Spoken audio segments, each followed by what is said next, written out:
Welcome, everyone. Happy Valentine's Day. And my name is Lori Pelchick. I am the Chief Marketing Officer with NovoEd, and I'm so happy that you're joining us today. We are based here in San Francisco, and I believe that Jeanne Meister, who I'll be introducing in a moment, is in New York City, and we welcome you from wherever you are. And we're thrilled to be partnering with Jeanne Meister and Future Workplace and hosting today's webinar on emerging trends in AI for HR.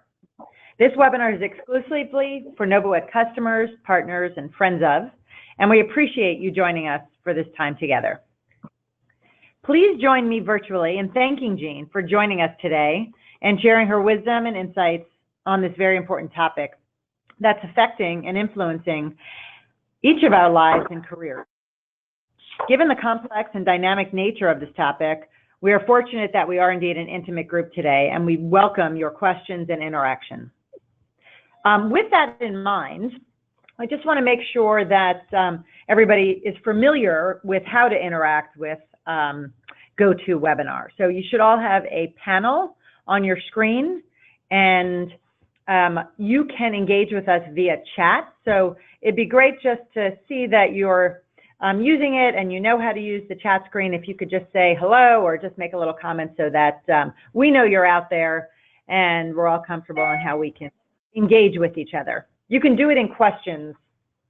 Actually, you can do it in questions as well. That would probably be best.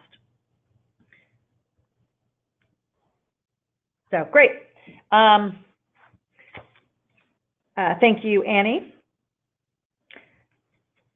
All right, and one other thing I just want to let you know about, we'll also be having polls that Jeanne will kick off throughout the presentation, and we look forward to your feedback on those.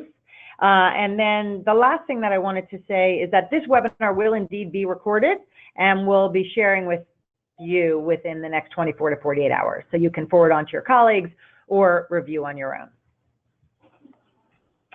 I also wanted to acknowledge Jeanne and Future Workplace for our deep partnership, which spans many dimensions, one of which is that NovoEd is the learning platform on which their new 5-week-long course on AI for HR is offered. We'll talk more about that later in the webinar.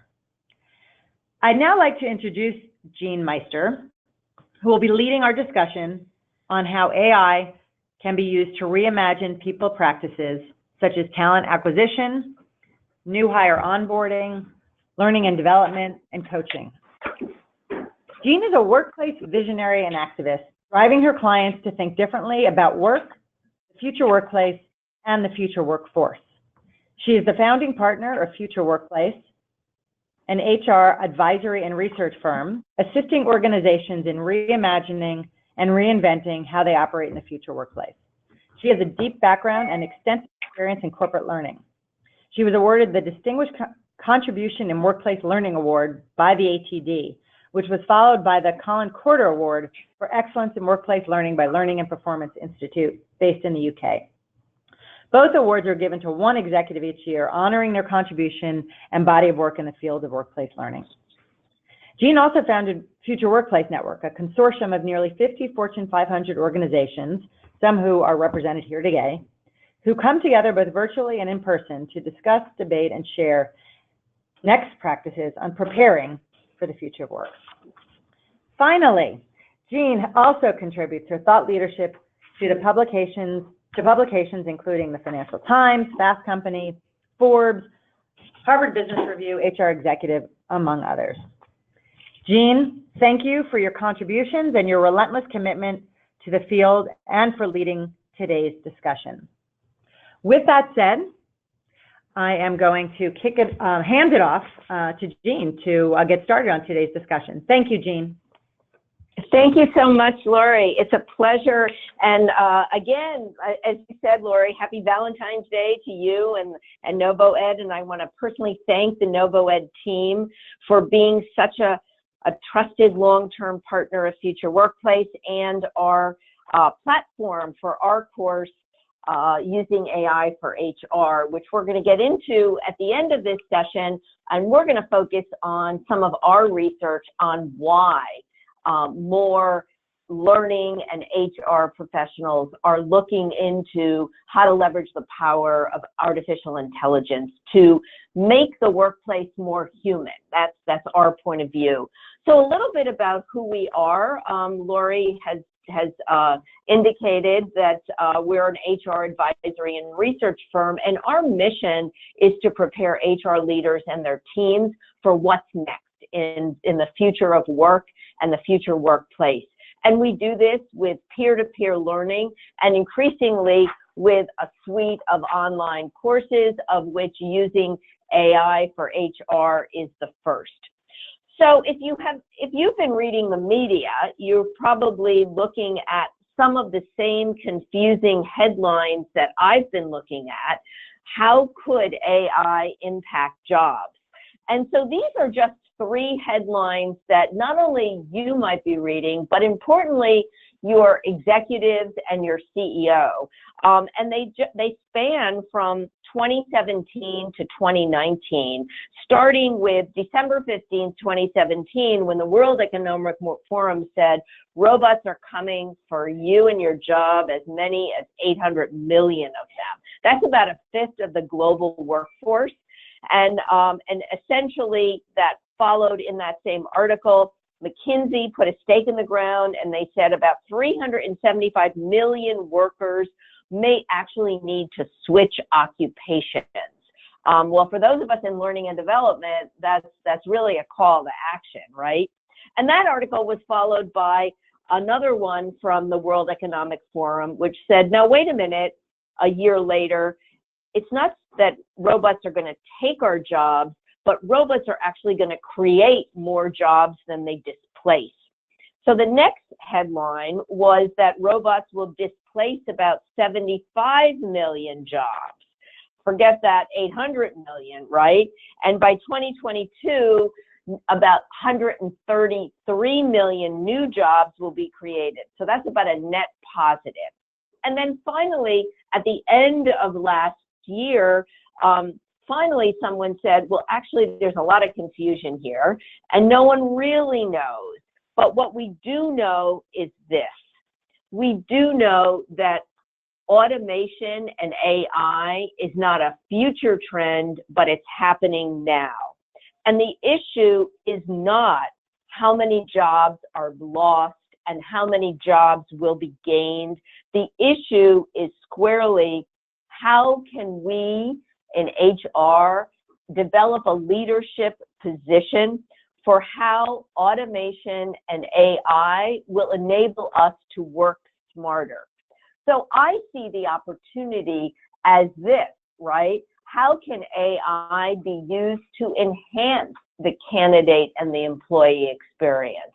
I've been following the latest trends from Gartner, which predicts that by 2022, 1 in 5 of us will be working alongside, as we see this gal right here, some type of digital assistant so that we can work smarter and more effectively and efficiently.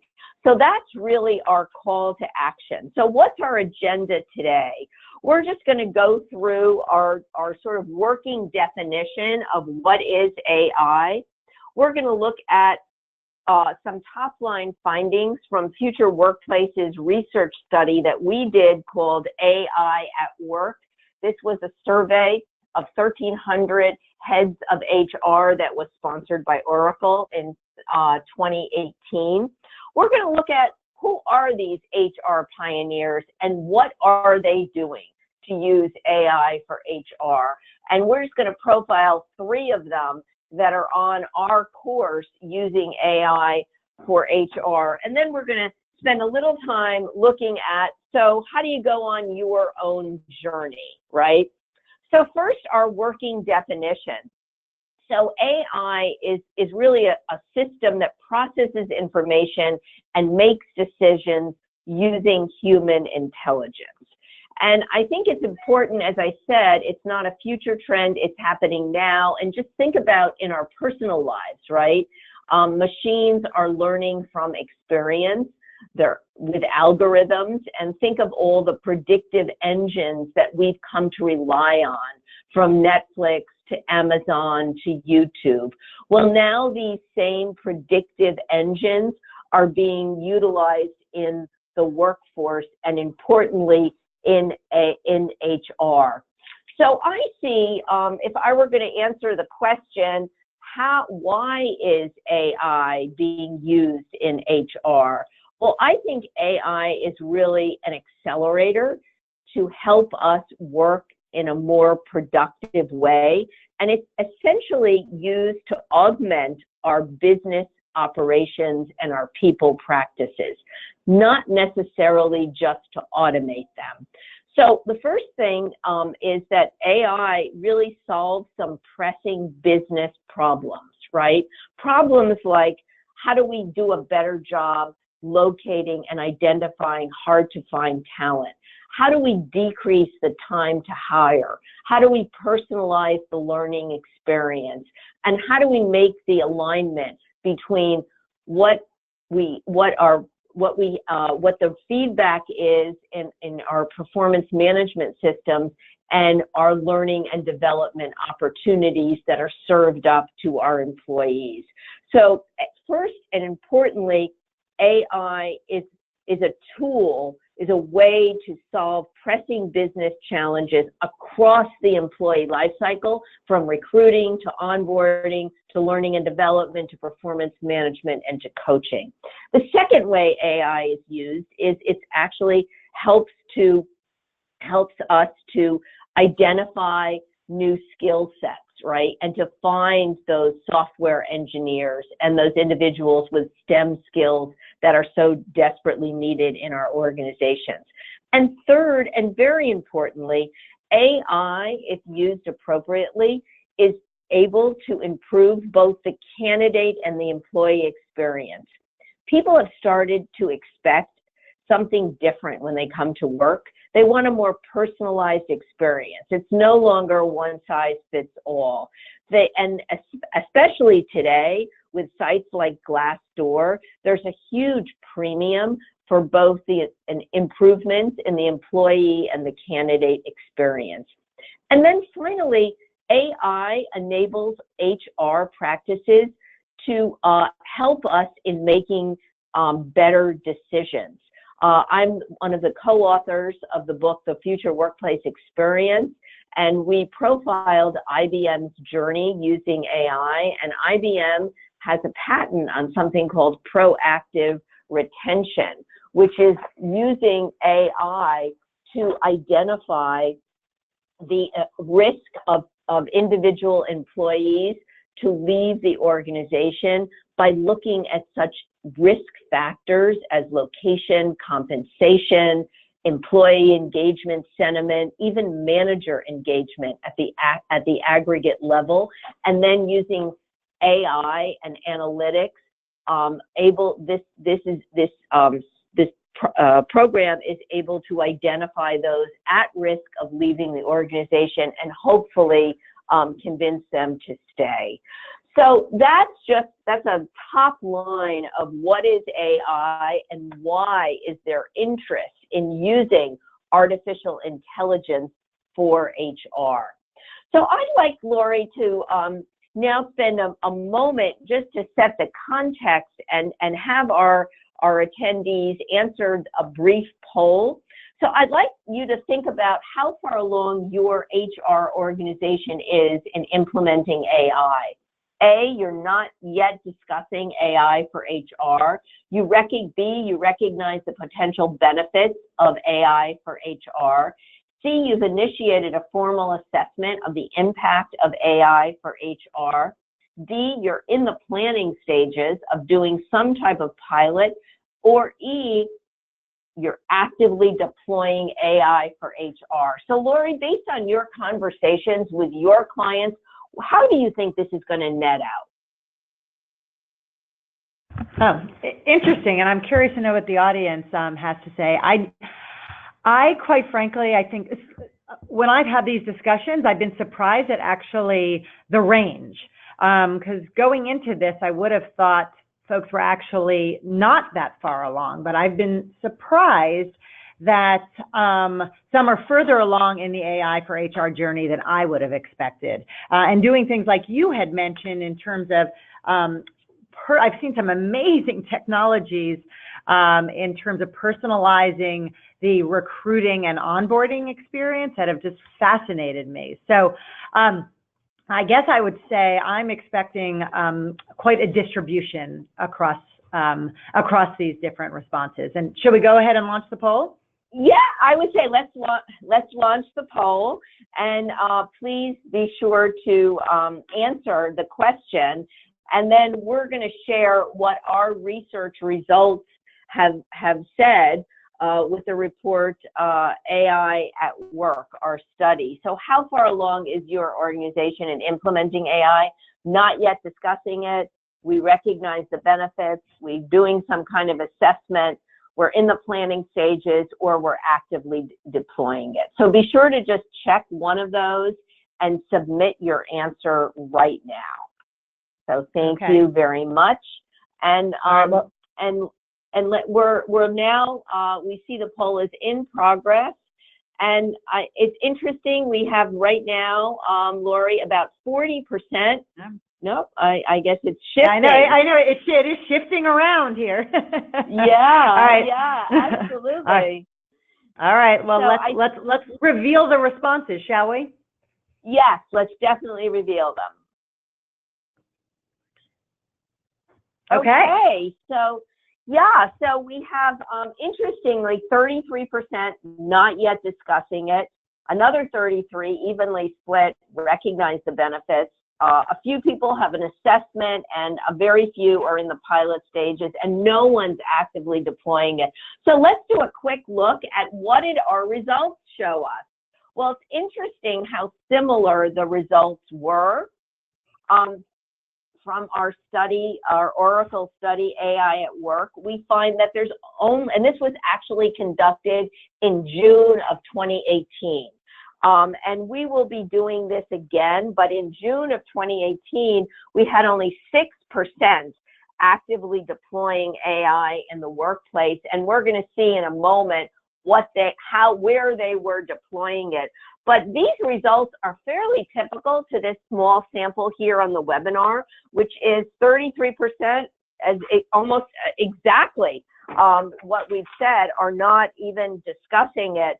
And then 29% recognizing the benefits, some have an assessment, and some are in the pilot stages. So if I were in the prediction business, I would guess, based on my discussions with clients, and especially the alumni of the first program using AI for HR in October, that we're going to see a very different picture by the end of 2019. We will see the number of deployments, I think, probably triple from that 6%, because people are developing their action plans, and they are working with their cross-functional teams to develop a vision and a strategy for how to use AI for HR. So we're going to carry on and just look at what are some of these benefits that we do see of using. Well, the biggest key benefits are around improving the efficiency, making faster decisions, and having some cost savings. Now, the cost savings do not necessarily mean that we're removing jobs, right? The cost savings are really focused on how to be more consistent in the process of either recruiting or development of individuals, how to make that a more consistent and seamless process. So what we have here are the key benefits of efficiency and faster decision making and cost savings. I think if we were going to do this again, from my vantage point in talking to clients, we're seeing really the overall biggest improvement is how to make the workplace more human. And that really focuses on how to improve the overall candidate and employee experience. That's the biggest takeaway. So so as we go to our next slide on some of the consequences, we asked a really interesting question. What are the consequences in your organization of failing to adopt AI for HR? And we looked at it versus HR leaders and employees.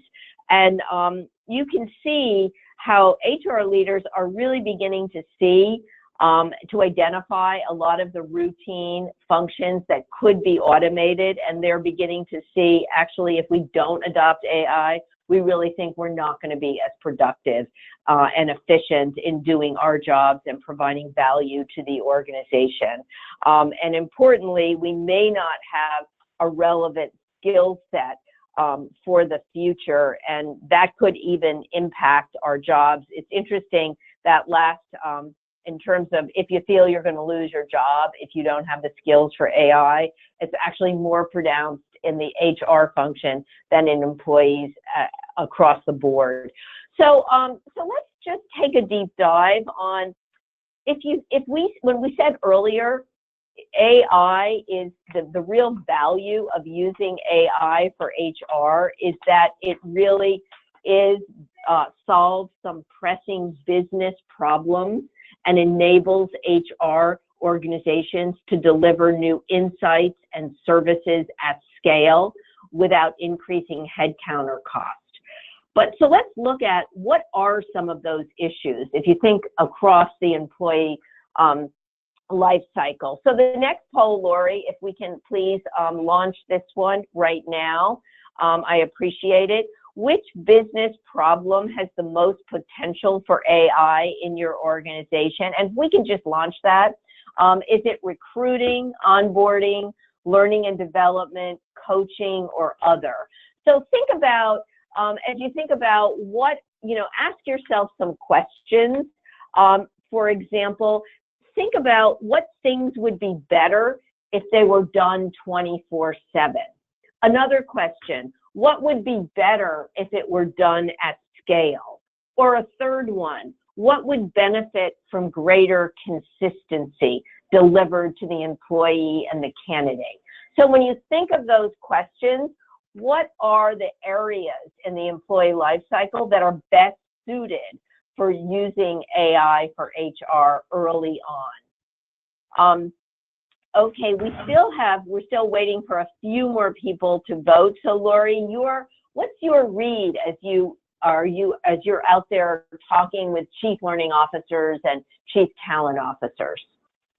Yeah, one of the, as I mentioned this earlier, actually, it just popped up on the poll here. I was surprised initially to see that we hadn't had anybody respond with recruiting, because that's definitely been the big topic that I've heard from chief learning officers and heads of HR. Recruiting and onboarding seems to be sort of the launching point or launching pad for AI for HR. So that's what I've observed. And that's what I've heard, and to some extent it's being reflected here. The one thing, as I'm looking at the poll and I see that there's 25% saying other, feel free to share if there wasn't a response here that matched your business challenge that had the most potential for AI. Feel free to share that via the question box so we can learn about what you're working on. Okay, I'm going to close the poll now. Yeah, please close the poll, and you can see, sort of evenly split. But let's just pop and see what the, what we found when we did our research. How is AI being used in the employee life cycle? Without a doubt, the low-hanging fruit that we're seeing both with our clients and with the learners that completed using AI for HR in October is in hiring, is in the whole recruiting, sourcing, screening, interviewing process. A lot of the activity there is ripe for automation because it's routine and actually could be better served in a more consistent manner. So remember those questions, right? What would be better if it were done 24/7? Well, the recruiting, if you can get responses from your company after you've applied and your resume and application doesn't fall into that black hole, that's one of the answers, right? Or what would benefit from greater consistency? So it's really the whole recruiting process, but there's a lot of opportunity in career development, learning and development, and importantly, aligning learning with performance management. And we're going to see that in a moment from the example with General Electric and Brilliant U. So let's just now look at some of the recruiting use cases that we have here, right? And we're going to go through identifying candidates through algorithms, addressing questions through chatbots, decoding video interviews, and predicting candidate successes. Those are some of the ways that AI is being used in recruiting. And let's just go to a real life example, which is Hilton Hotels. But better than me telling you, which I'm excited to share with you, if you, after this webinar, I challenge you to go on the Hilton Hotels career site like I did when I wrote the Forbes column on how AI can be used to enhance the candidate and the employee experience. I featured both Hilton Hotels and Marriott Hotels. So go to that Hilton Hotels website, the career site, and you'll be introduced to Allie, and it's their chatbot. And you'll see live how Allie is being used to walk you through the recruiting process. And you don't even have to be in recruiting. Let's say you're in learning and development. Think about an experience like this when someone launches their LMS, right? So it's really the conversational experience that you have to answer questions 24/7. So we're going to go through 3 quick examples: Hilton, R-Loop, which is an Elon Musk company, and then GE, and 3 different use cases. So for the first one, AI for recruiting is, as I said, if you go to the Hilton career site, you'll be introduced to Allie, the chatbot. And essentially, Allie will help a candidate determine their fit for a role by going through a series of screening and assessment questions. So that's the role of Allie. And then Allie sort of throws you a curveball in this process. Allie asks for your mobile number, and the reason is that you can now launch into your application right on your mobile phone. And the reason why this is so important is that Hilton receives about 1 million applications a year, and about 45,000 are in the customer call center.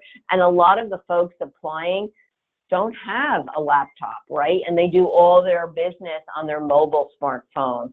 So you'll get a sense of what the process is like.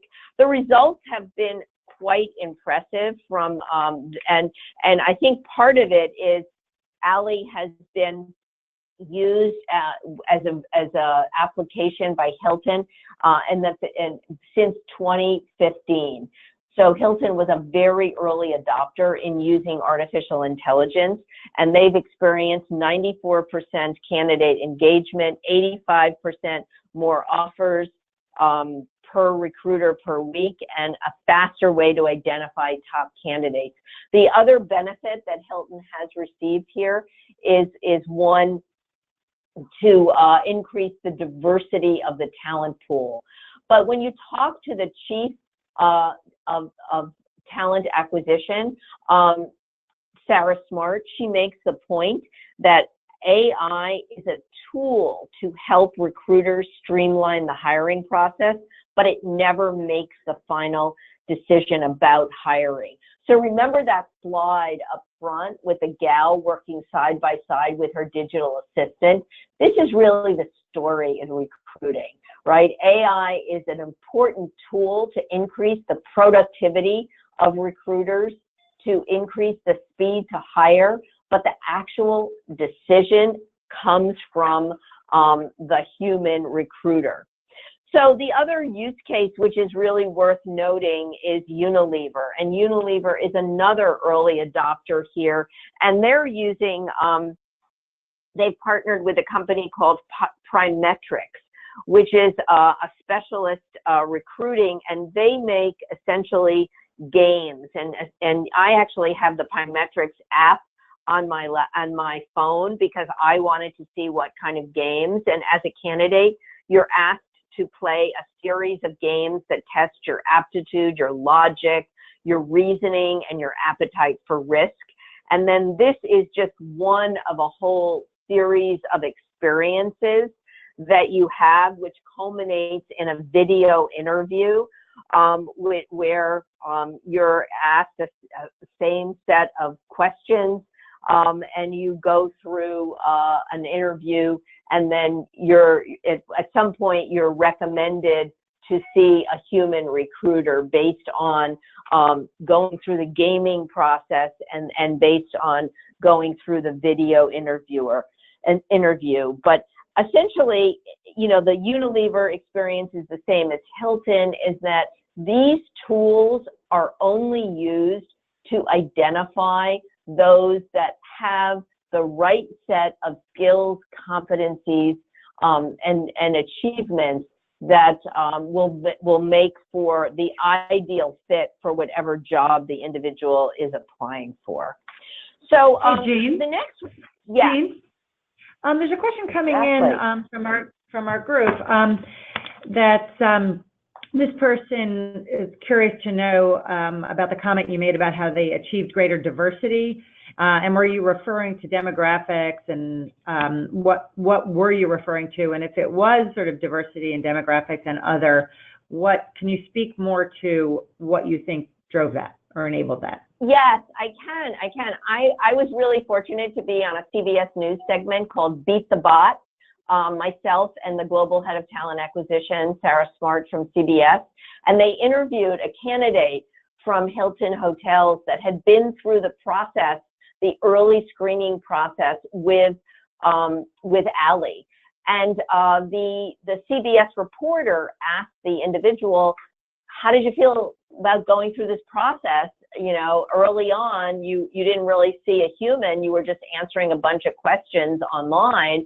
And the individual said, actually, I thought it was a really great way to eliminate unconscious bias, because the person could evaluate me based on my skills that I had in my profile, based on the answers I delivered in the early screening process. And I actually felt, and this was from the words of the applicant, who I believe was Filipino, that there was less bias early on, and I had, you know, an equal shot of going through the process and then being face-to-face with a human recruiter. So we have, companies have seen that as one goes through the process, you know, assuming that these algorithms are programmed in a way to eliminate bias, right? That the candidates themselves, if they're from a diverse background, actually feel that they're getting the best shot as they move through the recruiting process. So I thought it was really interesting.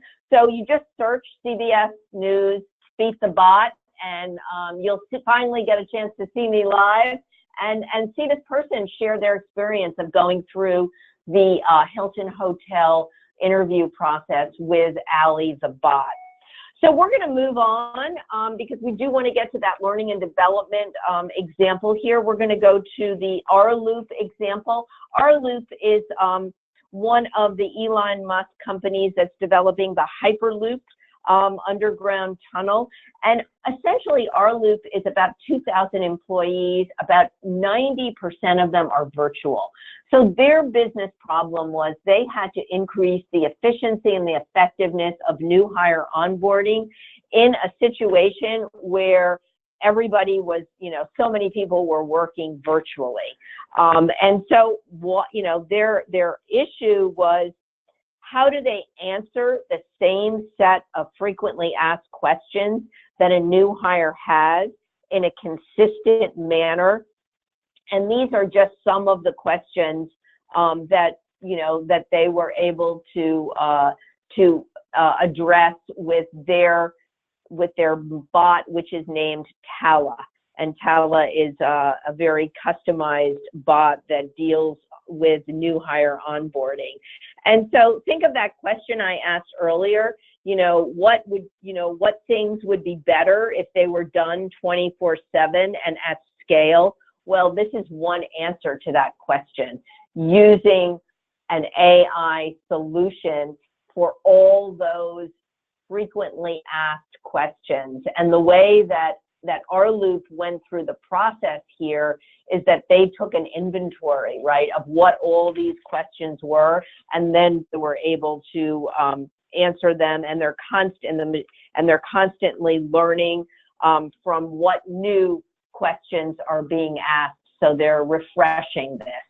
So our final poll, Lori, let's get to our final poll, because I think it's so important, and I want to share our experience with those learners in October when we asked this question. So the poll is, if you really do see the vision and the opportunity for using AI in HR, what are some of the obstacles that you see in implementing AI along the way? Would it be leadership buy-in, change management, communications of what AI for HR is, or pushback from your HR team or technology infrastructure?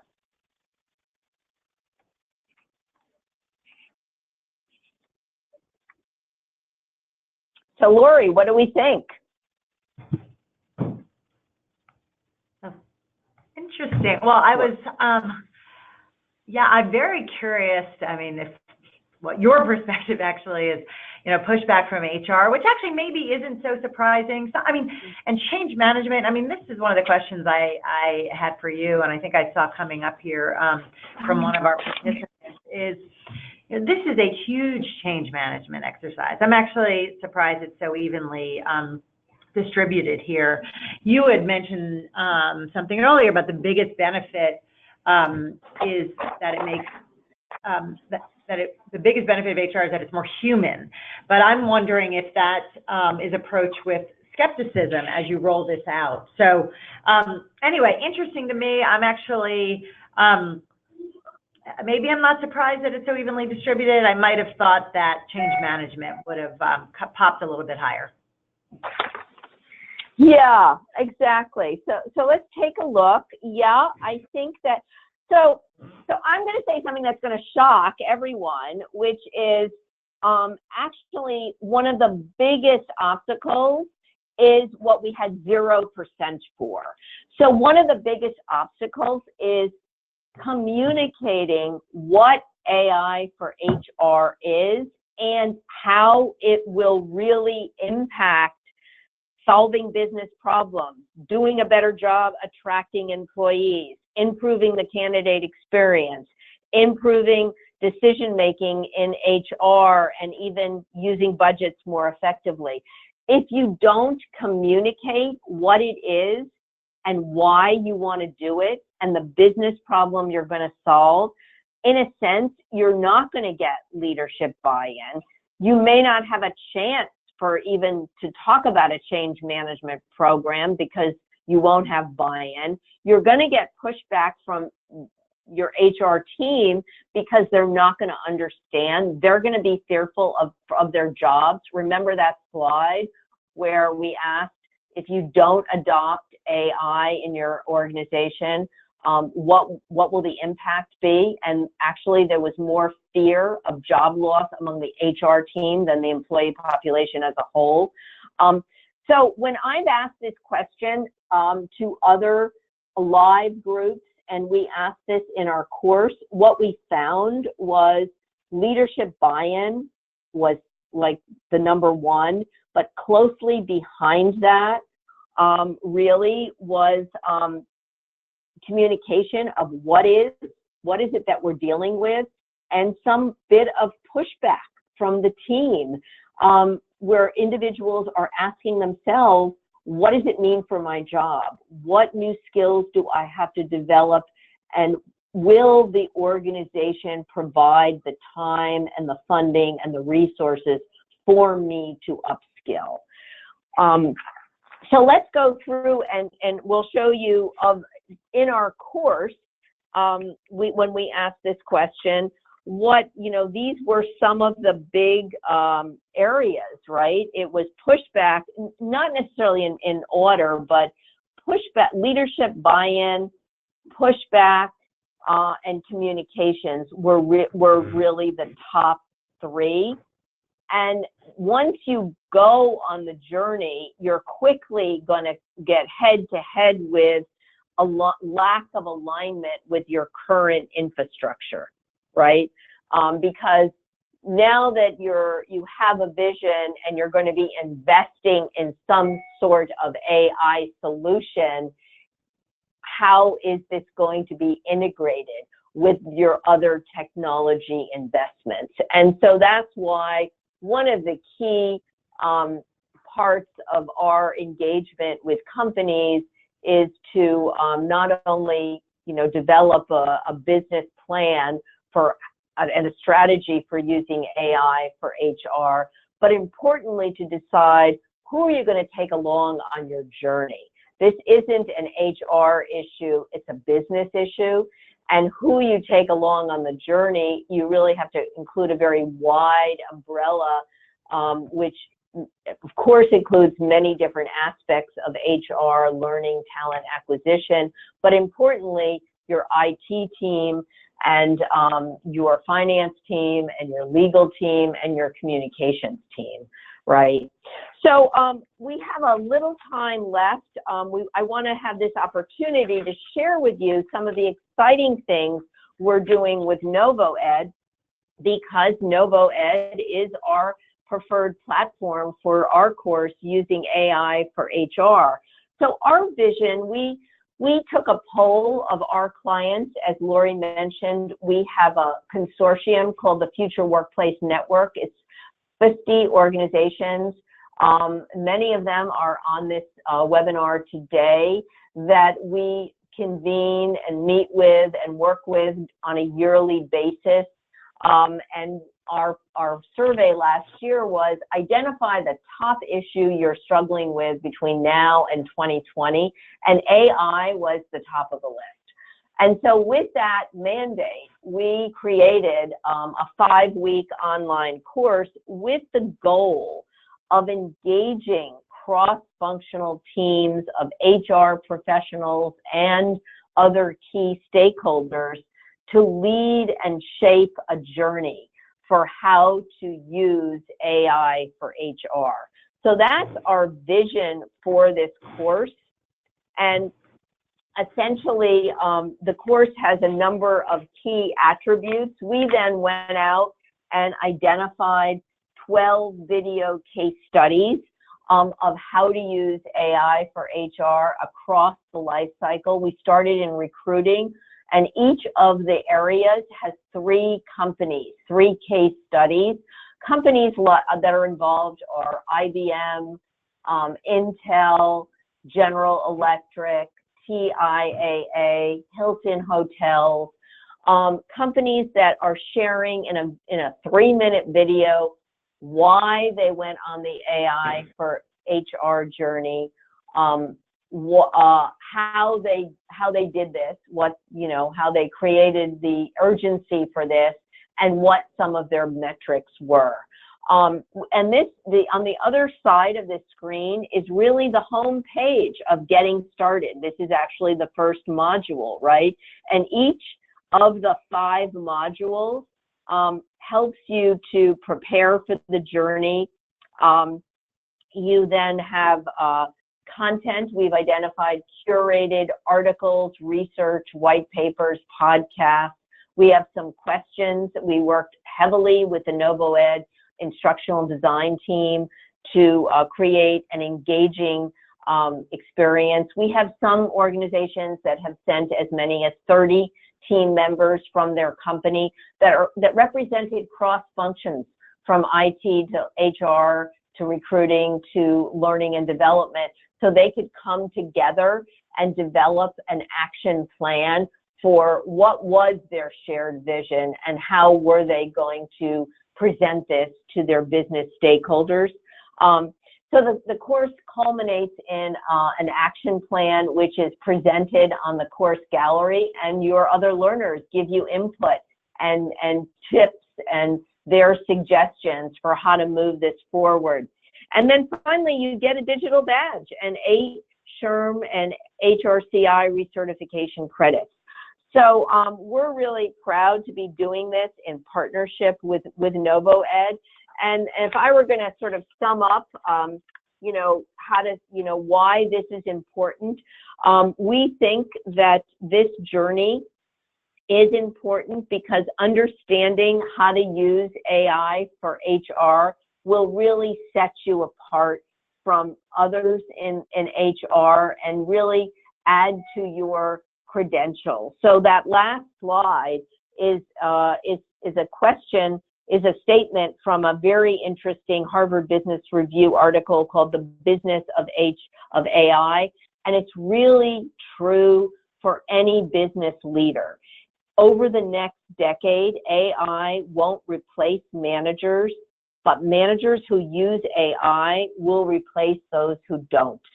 And so we can really, it's not just about managers, we can say this about HR, about our colleagues in HR and learning. Understanding how to use AI and understanding how AI will augment our teams and how our new teams of the future will be blended. They'll include full-time employees, they'll include gig economy workers, and importantly, they will include bots and digital assistants.